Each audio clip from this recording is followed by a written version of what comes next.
بنورنا الدنيا وننشر في الفضاء أملا ونعلي عزم همتنا فمن طلب العلا الرحيم. الحمد لله رب العالمين والعاقبة للمتقين والصلاة والسلام على سيد الأنبياء والمرسلين سيدنا وحبيبنا وحبيب رب العالمين محمد وعلى آله وأصحابه ومن هدى بهديه إلى يوم الدين.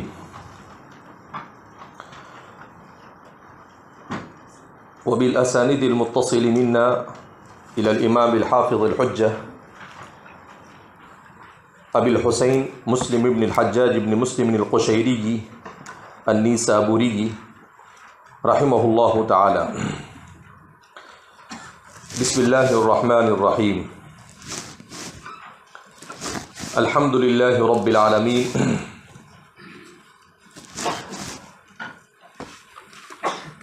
امام مسلم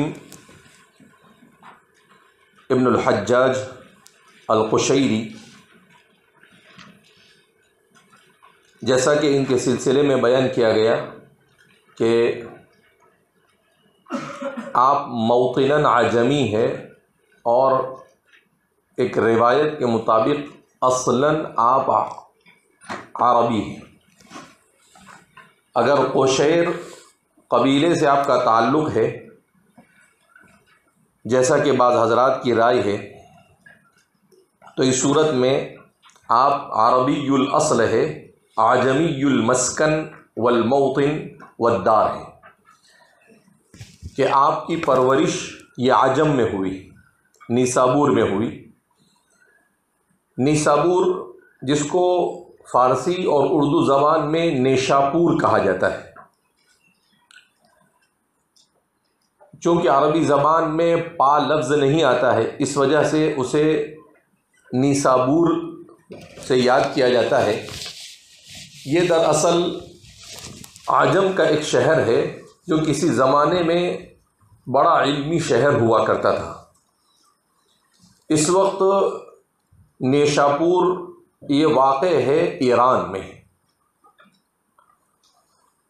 تو آپ کا اصل تعلق وہاں سے ہے.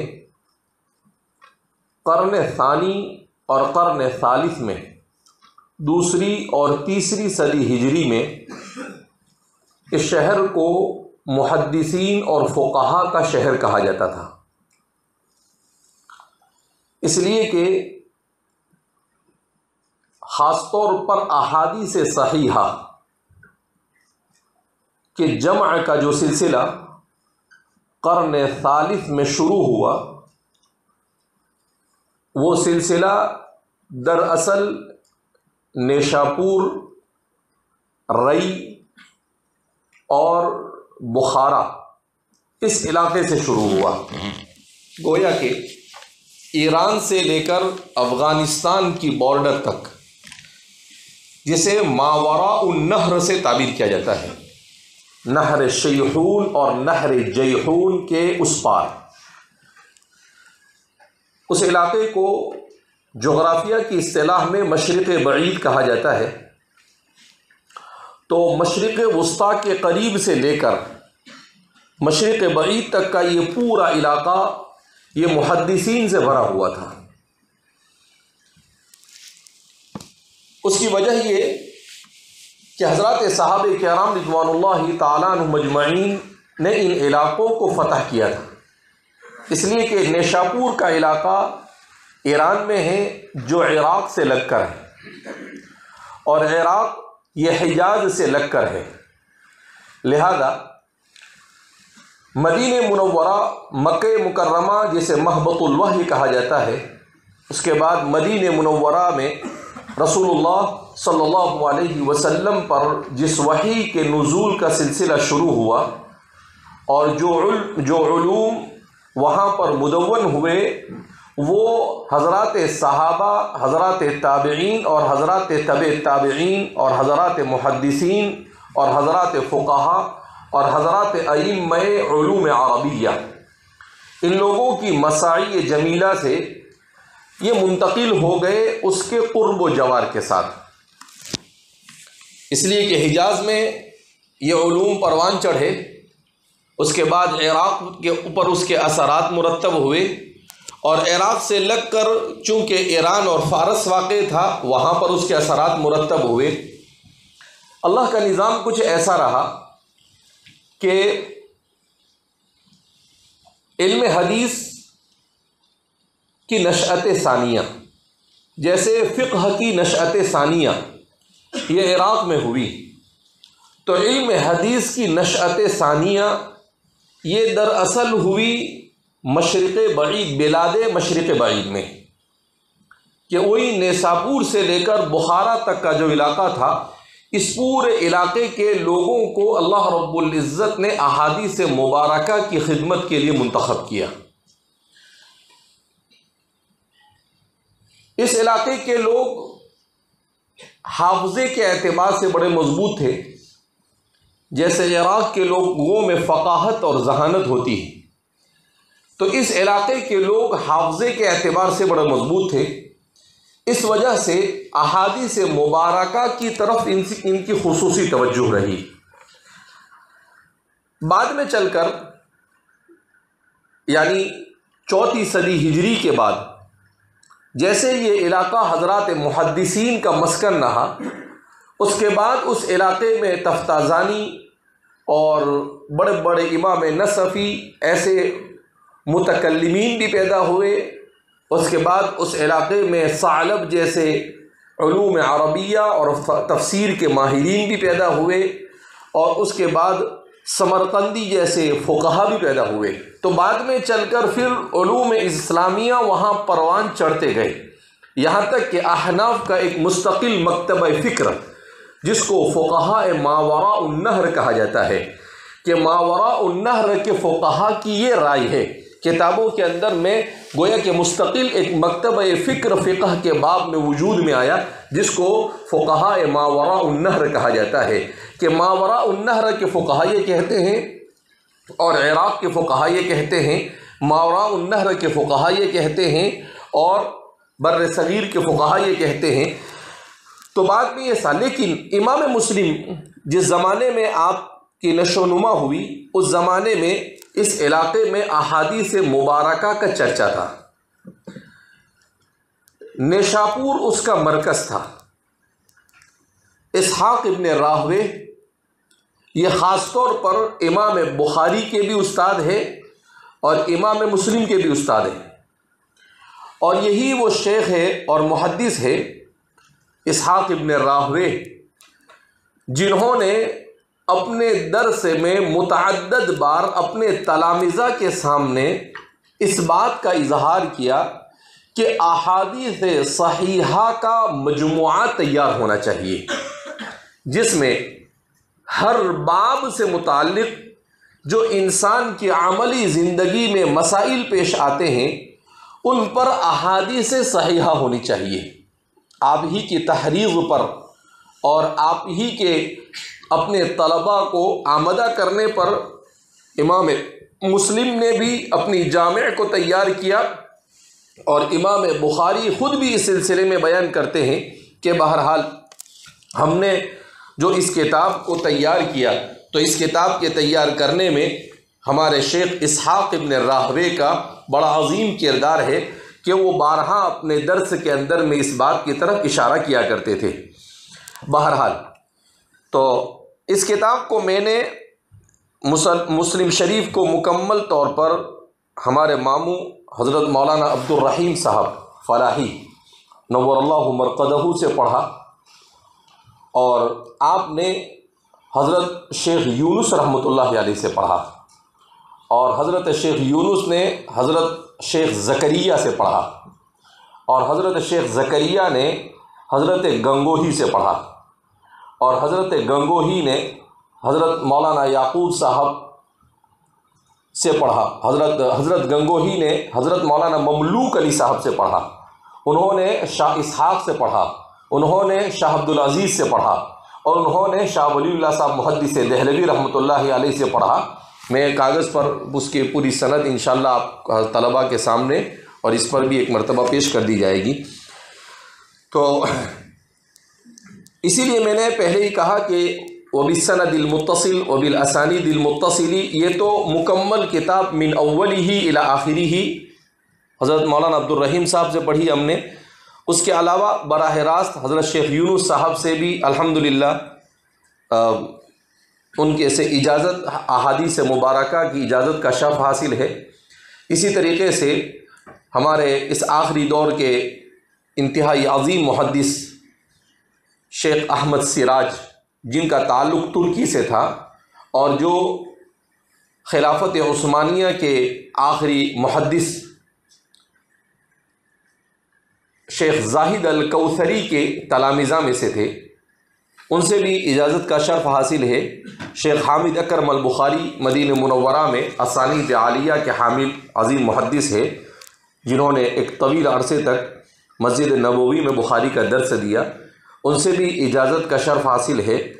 اور ان کے علاوہ بھی بے شمار ایسے محدثین ہیں جن کے نام ہم نے اپنی ایک ڈائری میں جمع کر رکھے ہیں، تو انشاءاللہ وہ طلباء کے درمیان تقسیم کر دی جائے گی۔ ان تمام کے تمام محدثین سے جن سے ہم نے احادیث مبارکہ کی اجازت حاصل کی، اور اجازت کے سلسلے میں جیسا کہ اس دن آپ کے سامنے بات آئی اتفاق سے بخاری کے درس کے دوران کہ اجازت کسے کہا جاتا ہے کہ کوئی محدث اپنی سند کے ساتھ کسی کو روایت کرنے کی اجازت دے دے کہ میرے پاس جتنی بھی اسانید ہے وہ تمام کے تمام اسانید، اور اتفاق سے شیخ الاسلام فقیہ العصر حضرت مولانا تقی عثمانی صاحب سے بھی اجازت فی الحدیث کا شرف حاصل ہے۔ بہرحال یہ جو بھی کچھ ہے اللہ کی توفیق سے اور والد صاحب کی اور جامعہ کی برکت ہے کہ اپنے زمانے کے کبار محدثین سے اور فقہا سے مختلف مقامات پر ملنے کا اتفاق ہوا، ان سے استفادے کا اتفاق ہوا۔ اللہ رب العزت ان میں سے جو قید حیات ہے انہیں اللہ عافیت کے ساتھ عمر دراز نصیب فرمائے، اور جو لوگ اس دنیا سے رحلت فرما چکے ہیں اللہ رب العزت ان کے درجات کو بلند فرمائے اور ان کی خدمات جلیلہ کو شرف قبولیت سے نوازے۔ تو امام مسلم کو الامام الحافظ الحجہ کہا جاتا ہے۔ کس کو کہتے ہیں حافظ اور الحجہ؟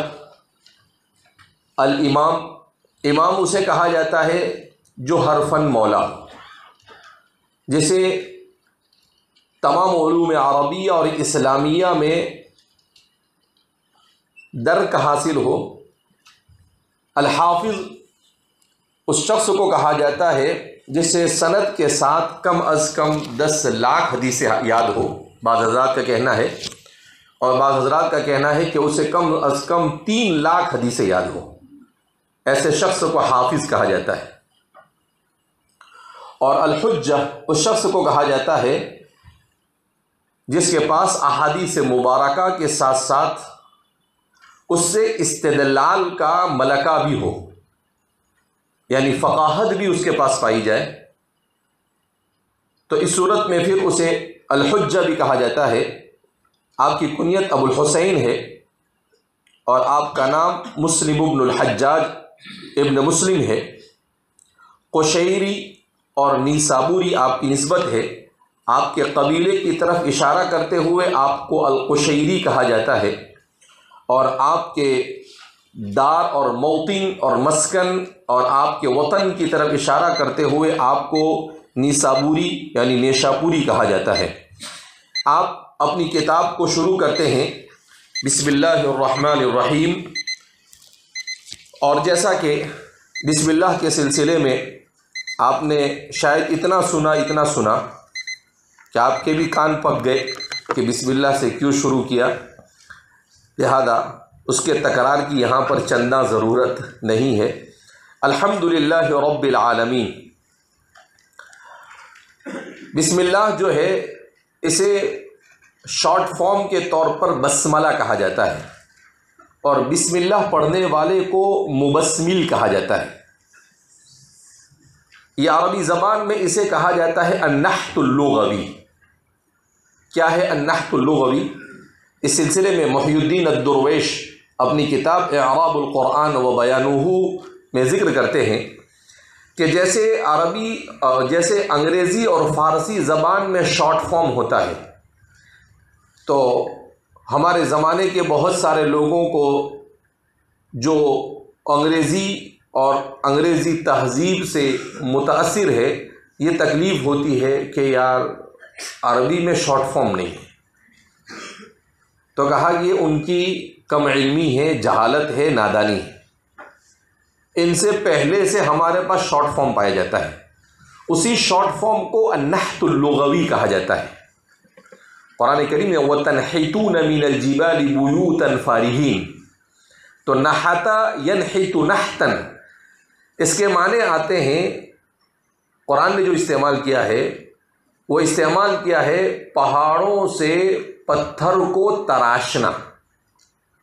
قوم ثمود کے بارے میں قرآن نے کہا وَتَنْحِتُونَ مِنَ الْجِبَالِ بُيُوتًا فَارِهِينَ، اور تم اپنے ہاتھوں سے پہاڑوں میں اپنے گھروں کو تراش لیتے ہو آسانی اور سہولت کے ساتھ۔ اللہ رب العزت نے قوم ثمود اور قوم عاد کو ایسا بنایا تھا، اور اس کے علاوہ اصحاب الحجر کو، ایک مرتبہ فلسطین جانا ہوا 2-3 سال پہلے، تو کہا کہ اردن میں بھی کچھ تاریخی مقامات ہیں، وہاں پر کچھ انبیاء کرام علیہم السلام کے مزارات ہیں، صحابہ کے مزارات ہیں۔ تو ہمارے دوست تھے وہاں کے، انہوں نے کہا کہ پیترا بھی چلتے ہیں۔ میں نے کہا بھئی یہ پیترا کیا ہے؟ تو کہا کہ تاریخی مقام ہے۔ اب وہاں گئے تو دیکھا وَتَنْحِتُونَ مِنَ الْجِبَالِ بُيُوتًا فَارِهِينَ کا منظر دیکھا، پہاڑوں کے اندر میں گھر بنے ہوئے، بڑا حیرت انگیز۔ تو میں نے ان سے کہا کہ بھئی یہ تو دیار ثمود اور دیار عاد لگ رہے ہیں، اور احادیث مبارکہ میں ہے کہ جہاں پر اللہ کا عذاب نازل ہوا ہو وہاں پر جانا چاہیے نہیں۔ میں نے کہا کہ آپ ہم کو پہلے سے بتاتے کہ بھئی یہ ایسی مصیبت ہے تو ہم آتے ہی نہیں یہاں پر۔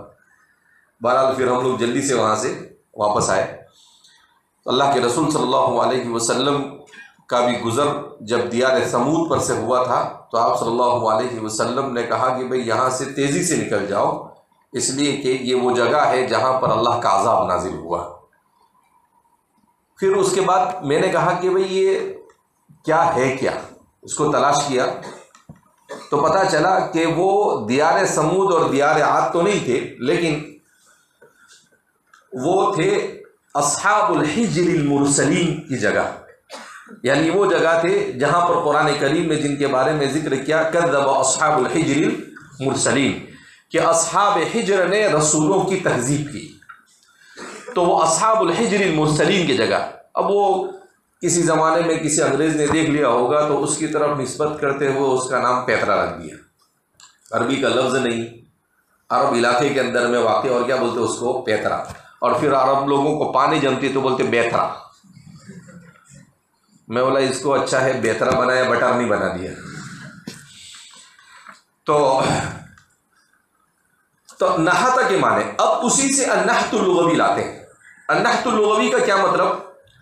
النحت اللغوی کا مطلب یہ کہ کوئی طویل کلمہ ہو، اس طویل کلمے سے کچھ حروف کو نکال کر ایک چھوٹا کلمہ بنا دیا جاوے، جیسے انگریزی کے اندر میں ہوتا ہے MBBS،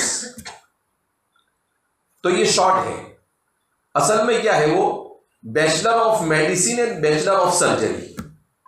پورا جو اس کا جملہ ہے، اگر پورا لکھے آدمی تو ایسا لکھنا پڑے اس کو، MBBS کا bachelor of medicine and bachelor of surgery. BUMS ہے تو اس کو کہتے ہیں bachelor of Unani medicine and surgery. BHMS ہے تو اس کو کہتے ہیں bachelor of homeopathy and medicine and surgery. BMS ہے تو bachelor of Ayurvedic medicine and surgery. تو اس کو کہتے ہیں شارٹ۔ جیسے وہاں پر ہر کلمے سے ایک ایک کو لیا گیا، ایسے ہی یہاں پر بھی ہوتا ہے کہ بسم اللہ الرحمن الرحیم ہے تو اس کو کہتے ہیں بسملہ۔ اس کو کیا کہتے ہیں کہ بسم اللہ سے با، سین اور میم کو لیا، اور اللہ جو ہے اس سے لام کو لیا اور ہا کو لیا اور اس کو بنا دیا بسملہ۔ تو یہ بھی شارٹ فارم ہوا، یہ بھی کیا ہو گیا؟ شارٹ فارم ہوا. ایسے ہی لا حول ولا قوت الا باللہ کو حوقلہ کہتے ہیں. لا حول ولا قوت الا باللہ کو رسول کیا کہتے ہیں؟ حوقلہ. اسی طریقے سے حی علی الصلاح کو حیصلہ کہتے ہیں، حی علی الفلاح کو حیفلہ کہتے ہیں. ایسے ہی بسم اللہ بولنے والے کو بھی مبسمل کہا جاتا ہے، بسم اللہ پڑھنے والا، یعنی اسی نحت اللغوی سے اٹھا کر اس میں فائل بھی بنا دیا انہوں نے، مبسمل. کیا بنا دیا اس کو؟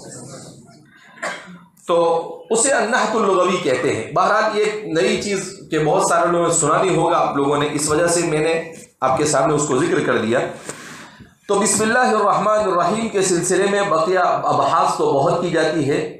ایک کتاب ہے مستقل بسملہ کی تحقیق، اور تقریباً 150-200 صفحے کی اردو میں کتاب ہے. بسم اللہ سے متعلق، با سے متعلق 10-20 صفحے میں ابحاث ہے، اسم سے متعلق 25-30 صفحے میں ابحاث ہے، اللہ سے متعلق 30-40 صفحے میں ابحاث ہے، اور الرحمن سے متعلق 20-25 صفحے میں. تو ایسے 200 صفحے کی تقریباً وہ کتاب ہے جس میں ساری آپ کو اس میں بحث مل جاتی ہے.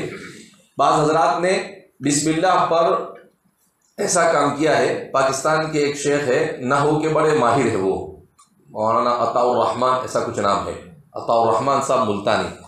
تو انہوں نے بسم اللہ کی ترکیب نکالی ہے 2 لاکھ سے زائد. کتنی ترکیبیں نکالی ہے؟ 2 لاکھ سے زائد. تو سرگرے لوگ ہوتے ہیں، طرح طرح کی تحقیقات کرتے ہیں. بہرحال یہ اللہ کا کلام ہے، قیامت تک لوگ اس کے اوپر انہوں نے 2 لاکھ لائی، بعد میں کوئی آنے والا 4 لاکھ بھی نکالے گا. تو بسم اللہ الرحمن الرحیم پر جو کام ہوا ہے اس کی طرف اشارہ کیا گیا. اس کے بعد الحمدللہ رب العالمین، تمام تعریف ہے اس اللہ کے لیے جو سارے جہانوں کا پالنہار ہے. اور الحمدللہ رب العالمین پر بھی بے شمار کلام آپ حضرات نے متعدد بار سنا ہوگا کہ اصل میں بسم اللہ اور حمدلہ یہ دونوں مسلمان کے لیے بہت اہم ہیں. کیوں؟ اس کے 2 فائدے ہوتے ہیں. بسم اللہ کی عادت ڈالنے سے ایک تو کام آسان ہو جاتا ہے. کل امر ذی بال لم یقطع بسم اللہ فہو لم یبدأ بسم اللہ فہو اقطع فہو اجزم. اور دوسرا یہ کہ اس کے برکات حاصل ہوتے ہیں، اس کے برکات سے انکار کیا جا سکتا نہیں. جاپان کے سائنسدانوں نے مستقل تحقیق کی کہ یہ مسلمانوں کے یہاں پر کھانے پینے سے پہلے بسم اللہ پڑھا جاتا ہے.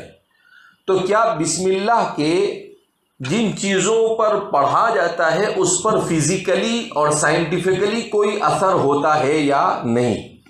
تو چونکہ اب ہمارا زمانہ ایڈوانس زمانہ ہے، تو ایک تو یہ کہ ایسے ہی آدمی بلو ریکارڈ کے ذریعے سے کچھ چیزیں دیکھ لیتا ہے، لیکن اس سے بھی زیادہ ڈیپ دیکھنے کے لیے طرح طرح کے آلات ایجاد کیے جا چکے ہیں.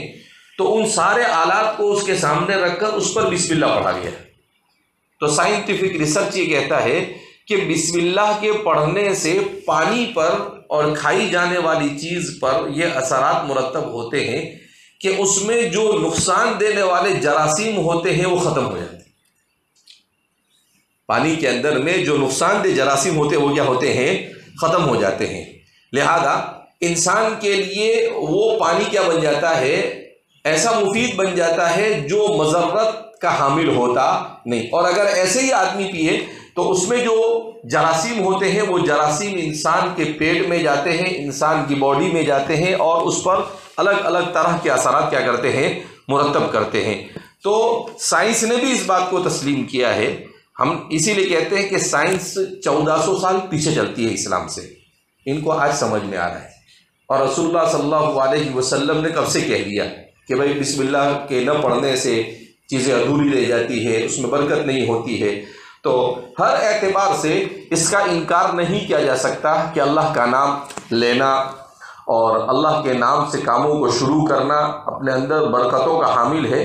مگر عصر حاضر کا مسلمان اس سنت کو فراموش کر چکا ہے. جب وہ فرائض پر ہی عمل نہیں کرتا تو سنت پہ کیا عمل کرے گا؟ کھانے بھی بیٹھتے ہیں تو ایسے ہی کھانا شروع کر دیتے ہیں، پانی بھی پیتے ہیں تو ایسے ہی شروع کر دیتے ہیں. یعنی کتنے مسلمانوں کو دیکھا کہ پانی پئیں گے تو الٹا ہاتھ سے پئیں، ارے بھائی مسلمان ہے ذرا سیدھے ہاتھ سے تو پانی پی۔ لیکن سنتوں کی اہمیت زندگیوں سے ایسے ختم ہو چکی ہے کہ الامان والحفیظ حضرت بن نوری رحمۃ اللہ علیہ کا ایک مقالہ میں کل پڑھ رہا تھا، اس میں یہی لکھا، حضرت نے 60 سال پہلے کہ حضرت کی کوئی تقریر تھی، اس تقریر کو کسی نے قلم بند کیا تھا، تو اس میں حضرت نے لکھا کہ آج تک اسلامی تاریخ میں مسلمانوں پر دینی اعتبار سے اتنا بدترین دور نہیں آیا جیسا بدترین دور آج ہے۔ کتنے سال پہلے بولا انہوں نے؟ 60 سال پہلے۔ تو آج کیا حال ہوگا؟ اس میں حضرت نے یہ لکھا کہ مسلمان چاہے عمل کے میدان میں تھوڑا بہت آگے پیچھے ہوتا رہا، مگر مسلمان عقیدے کے اعتبار سے تاریخ میں کبھی کمزور نہیں ہوا۔ یہ پہلا ایسا موقع ہے جب مسلمان کو اپنا عقیدہ بھی معلوم نہیں۔ یہ پہلا تاریخ کا ایسا موقع ہے جب مسلمان عوام کو بھی اپنے عقیدے کا اتا پتہ نہیں، اور مسلمان حکمران کو بھی اپنے عقائد کی تحفظ کی کچھ پڑی نہیں ہے، اور ساتھ ساتھ میں علماء بھی اس سے غافل ہے۔ کہا اس سے پہلے تاریخ میں کبھی ایسا مرحلہ گزرا نہیں۔ اب ظاہر سی بات ہے جب عقیدہ ہی نہیں معلوم تو احکام پر کیا عمل ہوگا؟ اور سنتیں تو پوچھنا ہی کیا اچھے پڑھے لکھے مدرسوں میں 15 20 سال پڑھ کر نکلتے ہیں تو کیا کہتے ہیں کوئی بات نہیں، سنت ہی ہے نا، فرض تھوڑی ہے، یعنی اس کو اتنا ہلکا لیتے ہیں۔ تو بھائی اس لیے پڑھا آپ نے تاکہ سنت کو ہلکا لے؟ نہیں، بعض مرتبہ چیزیں ایسی ہوتی ہے کہ آپ کسی چیز کی تخفیف کرتے ہیں اور وہ تخفیف یہ باعث کفر بن جاتی ہے، وہ تخفیف باعث کفر بن جاتی ہے۔ جیسے کوئی آدمی داڑھی کا مذاق اڑائے اور کہے یہ کیا شہد کا چھجا لگا رکھا ہے، تو ہمارے فقہاء نے لکھا ہے کہ آدمی کافر بن جاتا ہے۔ کیوں؟ کہ شعائر اسلام کا مذاق اڑایا۔ تو ٹھیک ہے سنت ہونا ایک بات ہے، لیکن اس کا مذاق اڑانا، اس کو ہلکا لینا، یہ چیزیں تو آدمی کو دین سے کیا کر دیتی ہے؟ خارج کر دیتی ہے۔ اس وجہ سے آدمی کے لیے ضروری ہے کہ وہ علم کے ساتھ ساتھ اچھی صحبت اختیار کرے، تو پھر اس کے اندر میں یہ ساری چھوٹی چھوٹی اور باریک باریک چیزوں سے بچنے کی کیا ہوتی ہے؟ عادت پیدا ہوتی ہے۔ بہرحال الحمدللہ رب العالمین، اور اللہ کی تعریف اس لیے کہ ظاہر سی بات ہے اللہ ہی کی ذات سے سب کچھ ہوتا ہے۔ اگر اللہ کی رحمت، اس کا فضل، اس کا احسان، اس کی توفیق نہ ہو تو انسان کچھ بھی نہیں کر سکتا۔ انسان دنیا میں ایک آدھا سیکنڈ بھی جی سکتا نہیں۔ کتنا؟ آدھا سیکنڈ۔ وہ ایک مرتبہ ایک جگہ پر میں نے پڑھا کہ دنیا میں آکسیجن ہے، جیسے کورونا کے زمانے میں آکسیجن کم ہو گیا تو پوری دنیا کے اندر میں افراتفری مچ گئی تھی کہ بھئی آکسیجن کم ہو رہا ہے، اس کو آکسیجن دو۔ تو اگر آکسیجن کو اللہ فری میں رکھتا اور آکسیجن کو خریدنے کے لیے کہتا تو انسان کو روزانہ 4-5 ہزار کا آکسیجن ہی لگتا ہے، جو آکسیجن ہم فری میں استعمال کرتے ہیں۔ پانی ہے، پینے کا پانی ہے، 20 15 25 روپے کی پانی کی بوتل آتی ہے۔ اگر دن میں انسان کو پانی خرید کر پینے کی نوبت آتی تو ظاہر سی بات ہے انسان کو 100-150 روپے کا تو پانی خریدنا پڑتا، پھر وضو کرنا، غسل کرنا، اس کے لیے خریدنا پڑتا، تو انسان کو کتنا پانی خریدنا پڑتا۔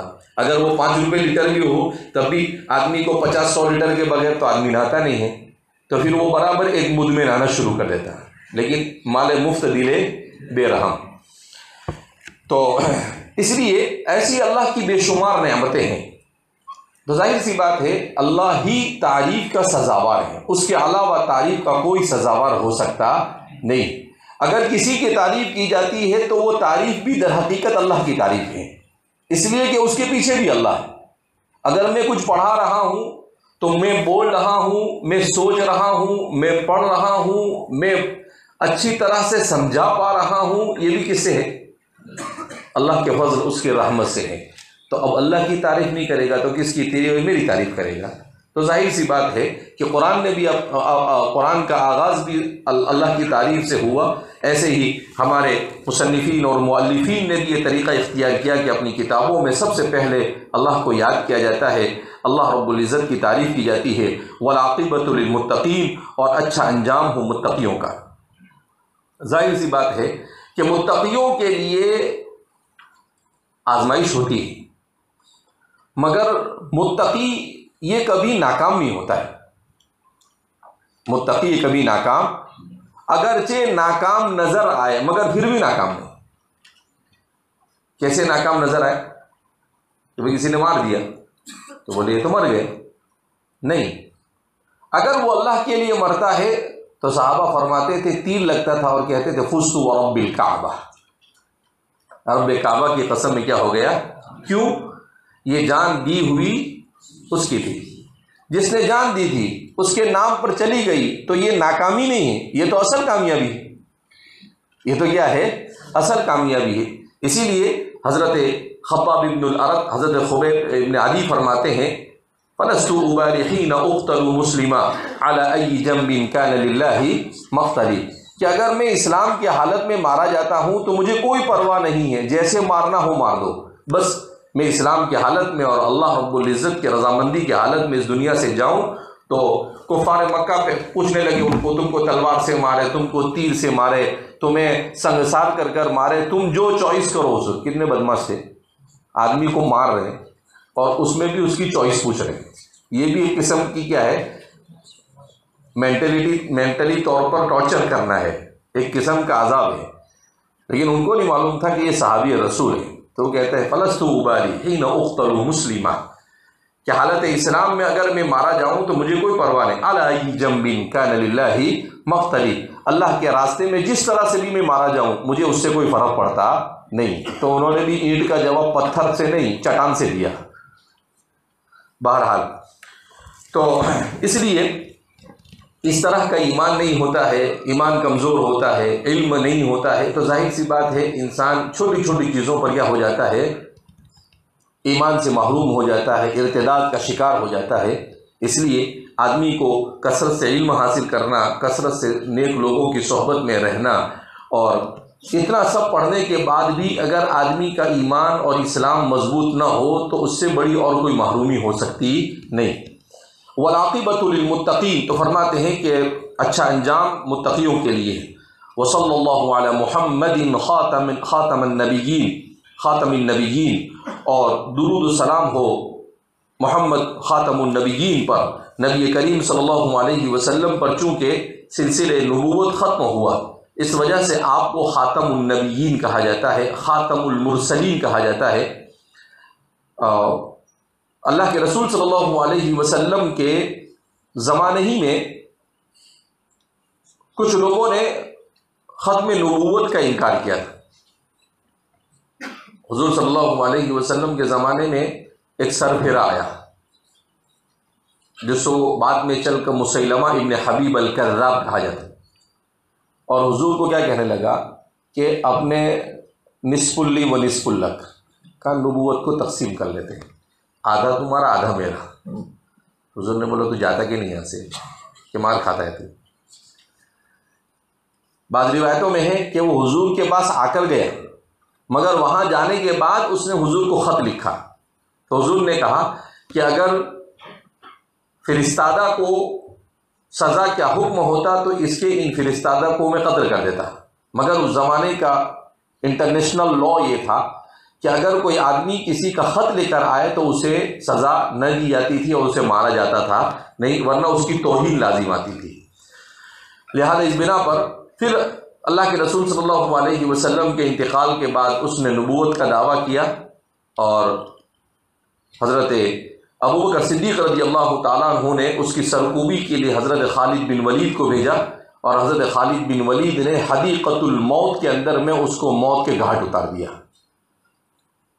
وہ اس کا اپنا بنایا ہوا بہت بڑا باغیچہ تھا جس کو حدیقۃ مسیلمہ کہا جاتا تھا، کہ مسیلمہ کا یعنی وہ جنت کی نقل اتارنے کی کوشش کی تھی اس نے، بیوقوف نے. تو لڑتے لڑتے جب تھک گئے وہ، تو وہی اپنے حدیقہ کے اندر میں جا کر پناہ گزین ہو گئے. تو صحابہ نے دیکھا کہ یہ تو اندر میں گھس کے چھپ گئے، کہا کہ ٹھیک ہے ان کا کچھ تو کرنا پڑے گا. ایک صحابی تھے حضرت براء ابن مالک رضی اللہ تعالیٰ عنہ، جن کو خطروں کا کھلاڑی کہا جاتا تھا، ڈرتے نہیں تھے، موت کے سامنے جا کے کھڑے ہو جاتے تھے. تو حضرت براء ابن مالک نے ادھر ادھر گھومے اور اس کے بعد کہا کہ ایک جگہ سے دیوار تھوڑی نیچے ہے، کہا ایک کام کرو، تم مجھے اٹھا کے اندر پھینک دو، میں اندر جا کے دروازہ کیا کروں گا، کھولوں گا۔ حضرت خالد بن ولید نے کہا کہ بھائی ہم آپ کو نہیں پھینک سکتے، آپ تو ہمارے بہادر اور نڈر ہو۔ حضرت عمر رضی اللہ تعالیٰ عنہ کے بارے میں آتا ہے کہ حضرت عمر نے کہا تھا کہ برا کو کبھی کسی لشکر کا امیر مت بنانا، کیونکہ یہ خطروں کا کھلاڑی ہے، خود بھی کود پڑے گا کہیں بھی اور سب کو بھی لے کے ہو جائے گا۔ تو حضرت برا ابن مالک، تو حضرت خالد بن ولید نے کہا ہم نہیں پھینکیں گے۔ بول کیا کرنے؟ کہا کہ نہیں، کیا پھینکیں گے، سب کو پھینکنا پڑے گا۔ اتنا مجبور کیا کہ صحابہ نے اٹھا کر پھینک دیا۔ اندر گئے اور گیٹ کے پاس 2-4-5 کھڑے تھے، گاجر مولی کی طرح ان کو اڑا دیا اور گیٹ کھول دیا، اور مسلمان اندر میں کیا ہو گئے، داخل ہو گئے۔ اور وہیں پر مسیلمہ ابن حبیب الکذاب کو کیا کیا گیا تھا، قتل کیا گیا۔ حضرت وحشی ابن حرب رضی اللہ تعالیٰ عنہ نے، جن کے ہاتھوں حضرت حمزہ شہید ہوئے تھے، انہوں نے اسے قتل کیا تھا، حضرت وحشی ابن حرب نے۔ تو اس وقت سے ہمارے علماء نے ختم نبوت کی بڑی اہمیت دی، اور ہمارے مصنف بھی خاتم النبیین کے اس لفظ کو یہاں پر ذکر کر رہے ہیں، کیونکہ ختم نبوت کا عقیدہ یہ من صمیم عقائد الاسلام، اسلام کے انتہائی بنیادی عقائد میں سے۔ اگر اس عقیدے کو نہ سمجھے آدمی اور اس عقیدے پر ایمان نہ لائے تو پورا اسلام ڈھہ جاتا ہے۔ لہذا حضرت ابوبکر صدیق رضی اللہ تعالیٰ عنہ نے صاف اسی وقت اعلان کر دیا تھا جب لوگوں نے کسی نے زکوٰۃ دینے سے انکار کیا۔ ادھر مسیلمہ ابن حبیب الکذاب نے یہ کیا کہتے ہیں، دیار بنو حنفیہ، جو اس وقت نجد کہا جاتا ہے، جہاں پر ریاض وغیرہ واقع ہے، یہ پورا علاقہ دیار بنو حنفیہ کہا جاتا تھا۔ تو مسیلمہ ابن حبیب الکذاب نے وہاں پر نبوت کا دعویٰ کیا۔ ادھر دیار بنو تمیم کے اندر میں ایک عورت تھی سجاح بنت الحارث، اس کو پتہ نہیں کیا سوجی، اس نے بھی نبوت کا دعویٰ کر دیا۔ عورت ہے، وہ بہت بڑی شاعرہ تھی، اس کے بارے میں آتا ہے کہ اس کو سوال آپ نثر میں کرو اور وہ جواب نظموں میں دیتی، شعر میں جواب دیتی، بہت بڑی شاعرہ۔ تو اس نے سمجھا کہ میں بڑی فصیح اور بلیغ اور شاعرہ ہوں، تو نبوت کا دعویٰ کرنے میں کوئی حرج ہونا چاہیے نہیں، تو اس نے بھی نبوت کا دعویٰ کر دیا۔ ادھر مدینہ سے بنو عبس وغیرہ جہاں پر رہتے تھے، بنو اسد وغیرہ، اس علاقے کے اندر میں ایک شخص تھا طلحہ بن خویلد الاسدی، اس کا نام تھا طلحہ بن خالد، مگر تصغیر کے ساتھ تحقیر کی گئی اس کی، اور اس کو کہا گیا طلحہ بن خویلد الاسدی۔ اس نے بھی نبوت کا دعویٰ کیا۔ ادھر بحرین اور دارین کے علاقے کے اندر میں ایک شخص کھڑا ہوا ذوالتاج لقیط بن سمورہ، اس نے بھی نبوت کا دعویٰ کیا، یعنی بارش کے مینڈک کی طرح نبی کھڑے ہو گئے، کہیں سے بھی اٹھا۔ ادھر یمن کے علاقے کے اندر میں اسود عنسی، اس نے نبوت کا دعویٰ کیا۔ تو ایک نہیں، دو نہیں، تین نہیں، چار نہیں، پانچ مدعیان نبوت کیا ہو گئے، کھڑے ہو گئے، اور دوسری طرف مانعین زکوٰۃ کھڑے ہو گئے۔ تو حضرت ابوبکر صدیق رضی اللہ تعالیٰ عنہ کے لیے بڑا کٹھن مرحلہ تھا، مگر بہرحال ایمان ابی بکر کے سامنے سب ریزہ ریزہ ہو گئے۔ ابوبکر کے سامنے کوئی نہیں ٹک سکا، کیوں؟ آپ نے صاف کہہ دیا تھا اَيُنْقَصُ الدِّينُ وَأَنَا حَيٌّ، کہ میرے جیتے جی دین میں کسی قسم کی کمی کوئی کر سکتا نہیں۔ لہذا اللہ رب العزت نے آپ سے 2 سال میں وہ کام لیا جو شاید دوسرا آدمی 200 سال میں کیا 2000 سال میں بھی نہیں کر سکتا تھا۔ اس لیے فرماتے ہیں کہ حضرت ابوبکر کا دور نبوت اگرچہ 2-2.25 سال ہے، مگر اس دور نبوت میں اسلام کو کامل استحکام حاصل ہوا، اسلام کو کامل استحکام حاصل ہوا۔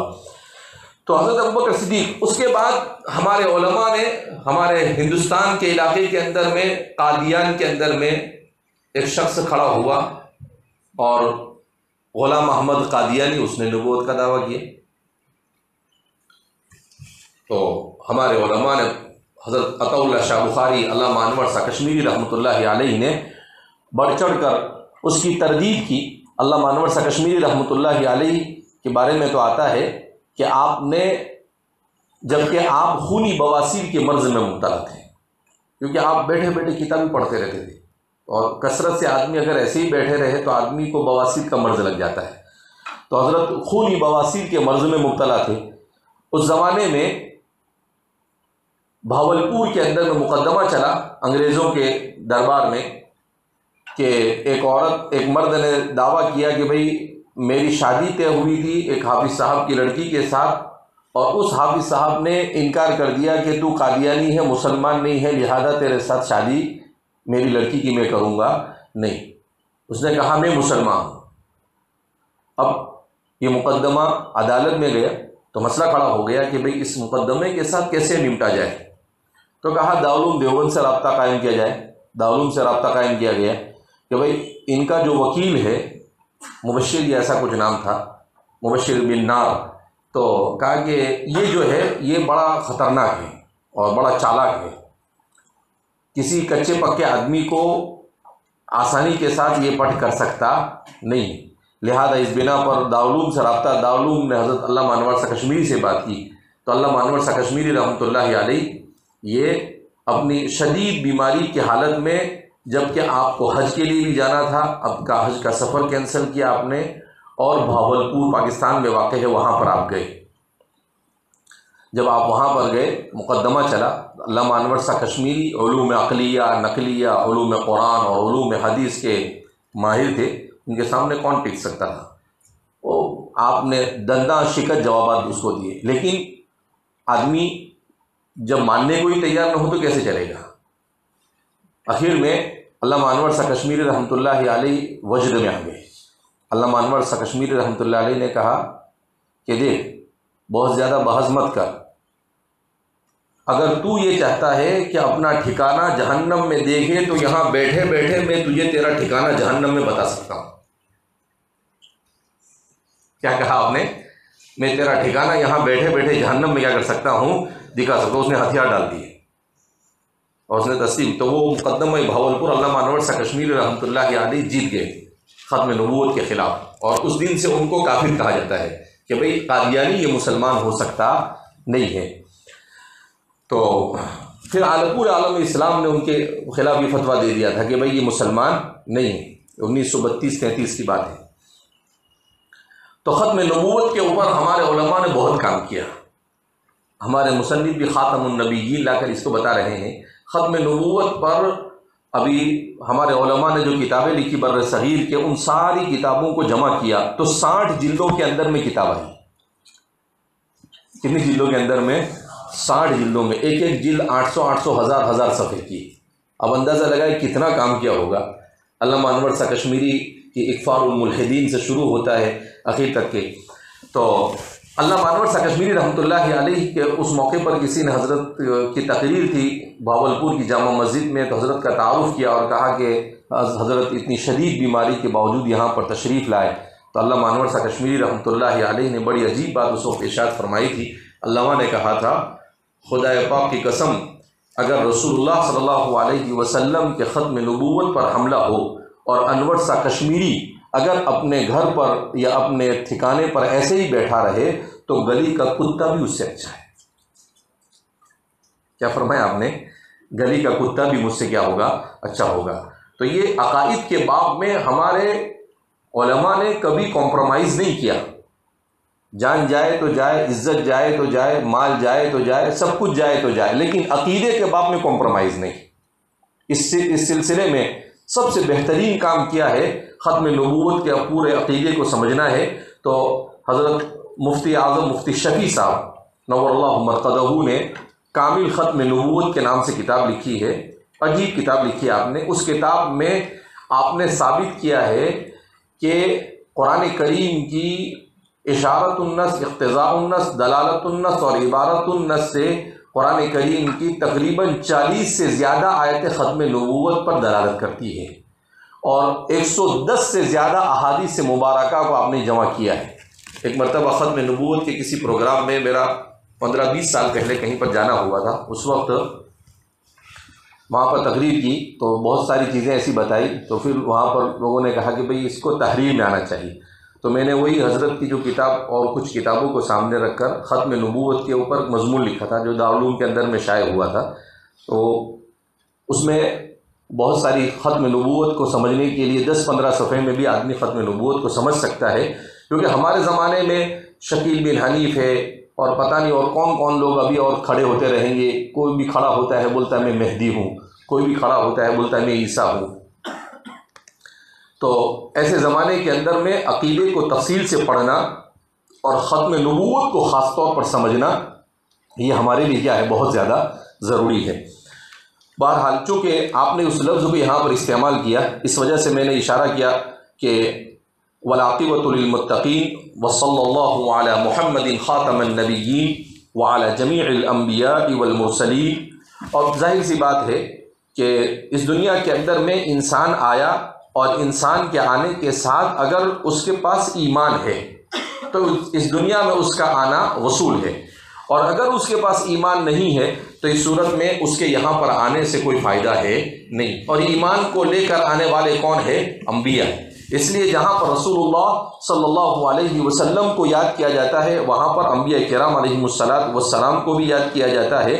قال الامام مسلم اما بعد فإنك يرحمك الله بتوفيق خالقك ذكرت أنك هممت بالفحص عن تعرف جملة الأخبار المأثورة عن رسول الله صلى الله عليه وسلم في سنن الدين وأحكامه وما كان منها في الثواب والعقاب والترغيب والترهيب وغير ذلك من صنوف الأشياء بالأسانيد التي بها نقلت وتداولها أهل العلم فيما بينهم۔ اب چونکہ حدیث کی کتاب لکھ رہے ہیں اور امام مسلم ان کا سب سے بڑا امتیاز اور آپ کی سب سے اہم امتیازی شان یہ ہے کہ آپ نے اس کا جو مقدمہ لکھا ہے وہ مقدمہ بڑا پیچیدہ بھی ہے اور انتہائی علمی اور دقیق بھی ہے۔ یعنی ہمارے درس نظامی میں جو مشکل ترین کتابیں 3-4 ہیں، ان میں سے ایک ہے مقدمۃ المسلم۔ مقدمۃ المسلم کو آپ کو کیوں لکھنے کی ضرورت پیش آئی؟ تو اس کی ضرورت اس لیے پیش آئی کہ حضرت علی اور حضرت امیر معاویہ رضی اللہ تعالی عنہما کے درمیان جو اختلاف ہوا، اس اختلاف کے بعد ایک فتنہ وجود میں آیا جس کو فتنہ وضع حدیث کہا جاتا ہے، احادیث کو وضع کرنے کا فتنہ، کہ کچھ لوگ کھڑے ہوئے اور اٹھا پٹک کچھ بھی حدیث بناتے اور اس کو اپنی سند کے ساتھ رسول اللہ صلی اللہ علیہ وسلم کی طرف منسوب کر دیتے۔ اب چونکہ اس زمانے میں 2-3 لوگ 4 لوگ سے سند بن جاتی تھی تو آدمی کے لیے کوئی بہت مشکل بھی نہیں ہوتا تھا، تو یہ اٹھا پٹک ایسا، تو اس کو کہتے ہیں فتنہ وضع حدیث۔ یہ فتنہ جہاں پر 40 ہجری سے پہلے شروع ہوتا ہے، وہاں پر یہ فتنہ 2 صدی کے اختتام تک عروج پر پہنچ جاتا ہے۔ ایسا عروج پر پہنچتا ہے کہ ہارون الرشید کے زمانے میں ایک شخص کو پکڑ کر لایا گیا جس کا نام تھا عبد الکریم ابن العوجہ۔ ابن العوجہ اس کے نام میں آتا تھا اور وہ خود اعوج تھا۔ عوجہ کے معنی ٹیڑھا۔ تو وہاں پر کسی نے شکایت کی خلیفہ کو کہ عبد الکریم ابن العوجہ جو ہے یہ کیا کر رہا ہے، احادیث کو گھڑتا ہے اور اپنے طرف سے کچھ بھی سند بنا کے چھوڑ دیتا ہے۔ تو اس کو دربار میں بلایا کہ اس کو عبد الکریم ابن العوجہ کو پکڑ کر لاؤ۔ اس کو پیش کیا گیا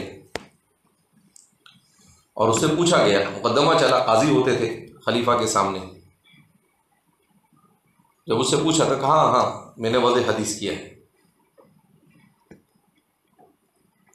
تو کہا وضع حدیث کی سزا کیا ہے؟ کہا اگر کوئی آدمی احادیث کو وضع کرنے کا اعتراف کرے تو اس کی سزا قتل ہے۔ من کذب علی متعمدا فلیتبوأ مقعدہ من النار سے استدلال کرتے ہوئے کہا گیا کہ بھئی حضور کی طرف نسبت کرنا کسی چیز کو یہ کوئی معمولی چیز نہیں ہے، یہ تو دین کو ڈھا دینے کے مترادف ہے، کہا اس کو قتل کی سزا دے۔ اب جب اس کو قتل کرنے کی تیاری ہونے لگی تو وہ عبد الکریم ابن عوجہ کہتا ہے کہ مجھے مار کے کیا فائدہ، بڑا مطلب کیا کہتے ہیں جاڑی چمڑی کا تھا۔ تو کہا کیوں؟ کہا میں نے 400 حدیثیں وضع کر کر احادیث کے ذخیرے میں داخل کر دی ہے، اگر تم مجھے مار بھی ڈالو گے تو میں نے تو میرا کام کر دیا ہے۔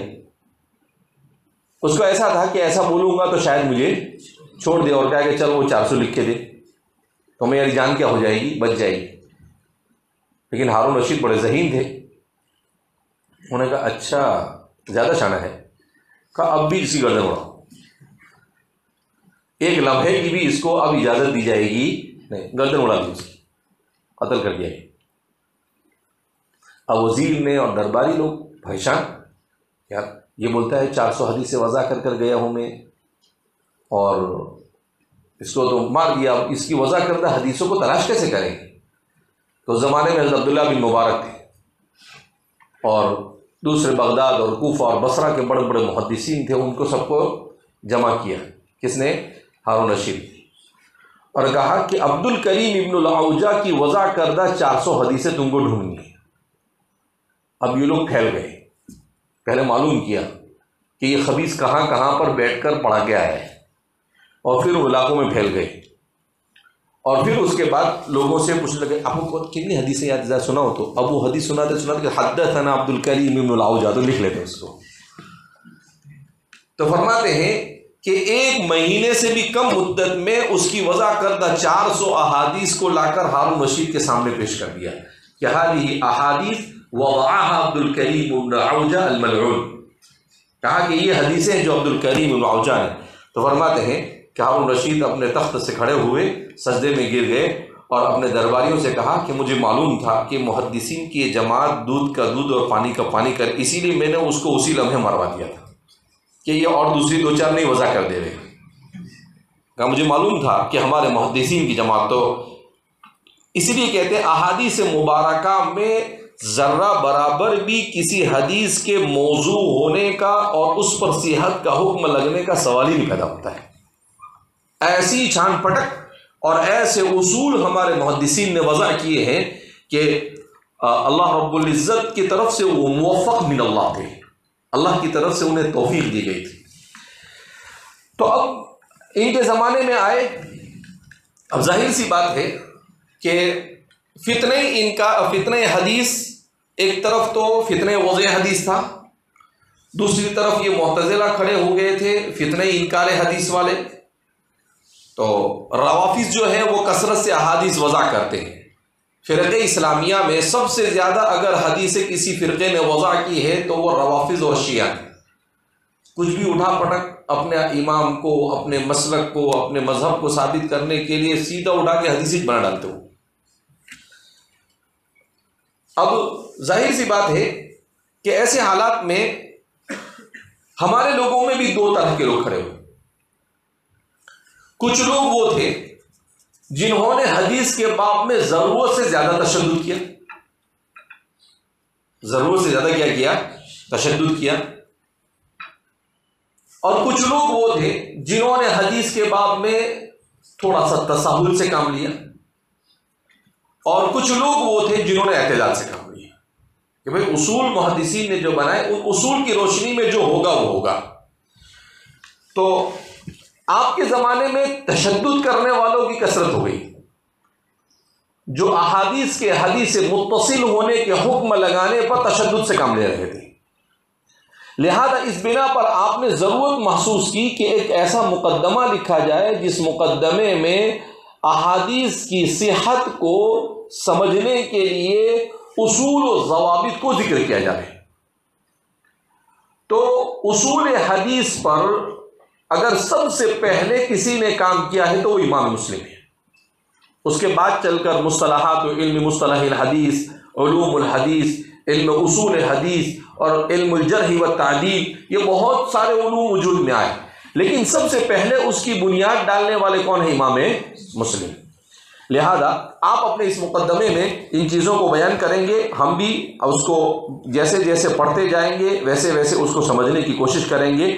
بہرحال اسی لیے آپ بالکل اپنی کتاب کو شروع کرتے ہیں اما بعد، حمد و صلات کے بعد، فإنک یرحمک اللہ بتوفیق خالقک۔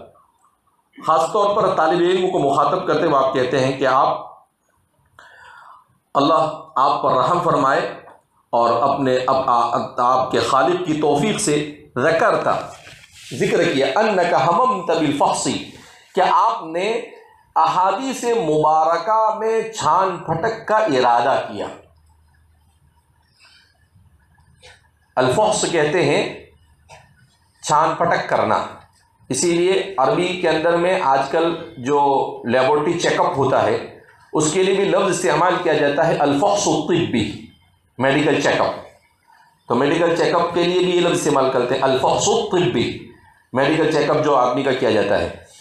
تو کسی چیز کو بہت باریکی کے ساتھ اس کی تحقیق کرنا، اس کی گہرائی میں اترنا اور اس کی حقیقت تک پہنچنا، اس کے لیے خاص طور پر یہ لفظ کیا جاتا ہے، البحث کا بھی لفظ استعمال ہوتا ہے، الفحص کا بھی لفظ استعمال ہوتا ہے، مگر یہ انتہائی باریک اور دقیق انداز میں تحقیق کے لیے استعمال ہوتا ہے۔ عن تعرف جملۃ الاخبار المأثورۃ، رسول اللہ صلی اللہ علیہ وسلم سے منقول اخبار، یعنی آپ صلی اللہ علیہ وسلم نے سنن دین اور احکام کے سلسلے میں جو آپ سے روایات مروی ہے، آپ نے اس کو جاننے کا ارادہ کیا، اس لیے کہ آپ مسلم شریف پڑھانے جا رہے ہیں۔ اس کا مطلب یہ ہے کہ آپ صلی اللہ علیہ وسلم نے جن احکامات کو اور جن سنن دین کو یعنی عقائد کو اور جن اصولوں کو بیان کیا ہے جو حضور صلی اللہ علیہ وسلم سے نقل ہوتی چلی آئی ہے، ان چیزوں کو جاننے کا تحقیق کے ساتھ گویا کہ ارادہ کیا ہے۔ وما كان منها في الثواب، اسی طرح سے آپ نے یہ بھی ارادہ کیا ہوگا کہ آپ معلوم کریں کہ کہاں ثواب ملتا ہے، کس عمل کے کرنے پر سزا ہوتی ہے، اور ترغیب اور ترہیب، کن اعمال کے کرنے کی ترغیب اللہ کے رسول صلی اللہ علیہ وسلم نے دی، کن اعمال کے چھوڑنے کے سلسلے میں آپ صلی اللہ علیہ وسلم نے کہا اور وعیدیں بیان کی جس کو ترہیب کہتے ہیں۔ وغیر ذالک من صنوف الاشیاء، اور اس کے علاوہ اور بھی بہت ساری چیزیں، بالاسانید التی بها نقلت، ان اسانید کے ساتھ جس کے ساتھ وہ نقل کی گئی، وتداولها اہل العلم فیما بینہم، اور اہل علم نے اسے اپنے اہل علم کے درمیان متداول چلی آئی۔ تو فرماتے ہیں کہ گویا کہ آپ علم حدیث کو پڑھنے کا ارادہ کرتے ہیں، اور علم حدیث کو پڑھنے کا آپ کا مقصد کیا ہے؟ تو کہا علم حدیث کے پڑھنے کا آپ کا مقصد یہ ہو سکتا ہے کہ پوری تحقیق کے ساتھ آپ احادیث رسول صلی اللہ علیہ وسلم کی معرفت حاصل کریں۔ کہا اس معرفت کو حاصل کرنے کا آپ نے ارادہ کیا ہے تو ظاہر سی بات ہے کہ سیدھا ڈائریکٹ آپ شروع کر دے وے، اس سے بہتر یہ ہے کہ پہلے اس کے اصول و ضوابط کو سمجھے، اور ان اصول و ضوابط کو سمجھنے کے بعد پھر آپ پڑھیں، تو آپ کے لیے یہ بہتری ہوگی کہ آپ علی وجہ البصیرہ احادیث کو سمجھ سکیں گے، آپ اعلی وجہ البصیر احادیث کو کیا کر سکیں گے؟ سمجھ سکیں گے۔ اس وجہ سے آپ نے اس مقدمے کو بیان کیا ہے۔ اب مقدمے کی تفصیلات آگے آپ کیا کر رہے ہیں؟ بیان کر رہے ہیں۔ اللہ رب العزت ہم سب کو امام مسلم کے اس مقدمے کو خوب اچھی طرح سے سمجھنے اور سمجھانے کی توفیق مرحمت فرمائے، اور اس کی برکت سے احادیث مبارکہ کی فنی حیثیت کو ہمارے ذہن و دماغ کے اندر میں راسخ فرمائے۔